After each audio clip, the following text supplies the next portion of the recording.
اس مسجد کے امام و خطیب حضرت علامہ مولانا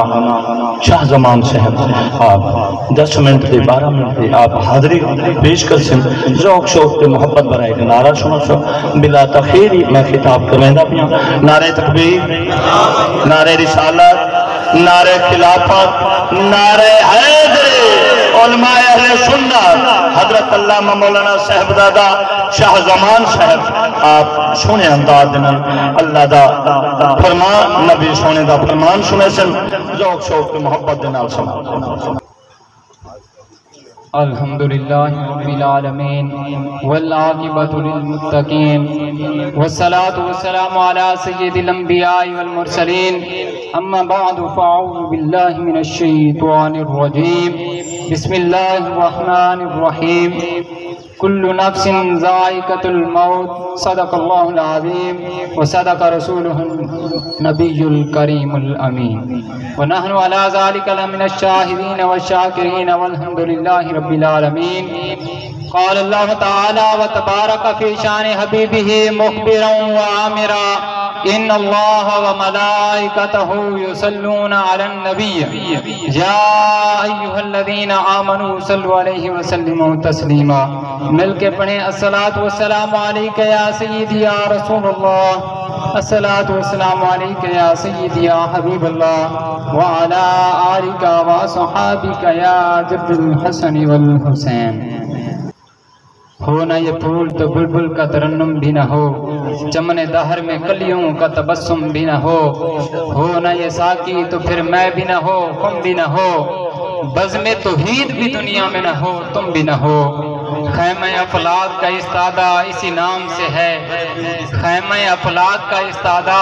اسی نام سے ہے نبض ہستی تپش آمادہ اسی نام سے ہے یا سید الجمال و یا سید البشر من وجهك المنیر لقد نور القمر لا يمكن الثناء كما كان حقه بعد از خدا بزرگ توئی قصہ مختصر حسن مصطفیٰ ہے وہ آئینہ کہ اس جیسا دوسرا آئینہ نہ کسی کی بزم خیال میں نہ دکان آئینہ ساز میں حمد و ثنا کے بعد محترم سامعین السلام علیکم ورحمۃ اللہ وبرکاتہ جیسا کہ ہم سب کو معلوم ہے آج مرحوم کی بخشش کے لیے اصال و ثواب کی محفل کا انعقاد کیا گیا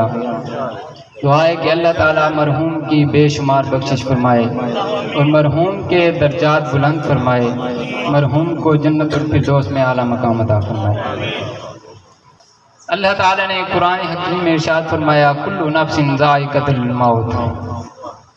ہر نفس کو ہر زیرو چیز کو ہر جان کو موت کا مزہ چکھنا ہے دنیا میں ہر چیز میں اختلاف پایا جاتا ہے اللہ کو ماننے میں بھی انسانوں کا اختلاف ہے اور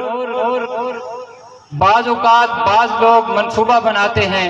کسی چیز کا کسی کام کے کرنے کا اس میں بھی اختلاف پایا جاتا ہے مذاہب میں بھی اختلاف ہے اور سوچ میں بھی اختلاف ہے لیکن موت ایک اٹل حقیقت ہے اس میں کسی کو کوئی اختلاف نہیں موت ایک اٹل فیصلہ ہے اس میں ہندو بھی کہے گا کہ مجھے موت آنی ہے سکھ بھی کہے گا مجھے موت آنی ہے یہود و نصارہ بھی کہیں گے مجھے موت آنی ہے مسلمان بھی کہے گا واقعی یہ قرآن کا اٹل فیصلہ ہے کہ موت آنی ہے موت سے کسی کو کوئی فرار حاصل نہیں یہاں تک کہ انبیاء کرام ان کو بھی اس ظاہری دنیا میں ان کا بھی وصال ہوا وہ بھی اس ظاہری دنیا سے پردہ فرما گئے زندہ صرف اللہ ہی کی ذات ہے ایک ذات ہے جو زندہ رہے گی ازل سے ہے ابد تک رہے گی ہم آج موت کو بھول چکے ہیں ہمارے مسلمانوں کی حالت یہ ہے ہم کسی اور جہاں میں جا رہے ہیں ہم ہر وقت برائیاں اپنے ارد گرد دیکھتے ہیں اور خود اس میں ملوث ہوتے ہیں خود کرتے ہیں کسی کو روکنے کی بجائے ہم خود اس کے ساتھ شامل ہو کر برائی کر رہے ہوتے ہیں کہیں کسی صورت میں برائی ہو رہی ہے، کہیں کسی صورت میں، آج ہم اپنے گریبان میں جھانکیں کہ ہر بات میں ہم گالی دیتے ہیں، ہر بات میں ہم گالی دیتے ہیں. لوگوں کو گالی دینا ایک ہمارا مشغلہ بن گیا ہے. جب ہم گالی نہ دیں تو ہماری بات مکمل نہیں ہوتی. اللہ کی قسم، ہر اس عمل کا نتیجہ سامنے ہوگا جب موت ہوگی، جب حشر کا میدان لگے گا. ہمارا ہر کیا ہوا ایک لمحے کا عمل سامنے رکھ دیا جائے گا. پھر پوچھا جائے گا، ہاں تمہیں دنیا میں زندگی دی تھی، تم نے کیا کیا تھا جا کر؟ تو نے اللہ تعالیٰ کی تعلیمات پر عمل کیا تھا؟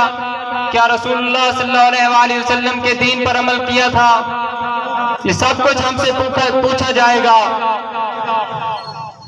اللہ تعالیٰ ہمیں حق سچ پر عمل کرنے کی توفیق عطا فرمائے اور حق سچ بولنے کی توفیق عطا فرمائے. ٹائم کی قلت کی وجہ سے میں تقریر کا اختتام کرتا ہوں کہ محمد سے وفات ہونے تو ہم تیرے ہیں، یہ جہاں چیز ہے کیا لوح و قلم تیرے ہیں، وما علینا الا البلاغ المبین. ماشاءاللہ الحمدللہ، بہت ہی پیارے انداز جناب،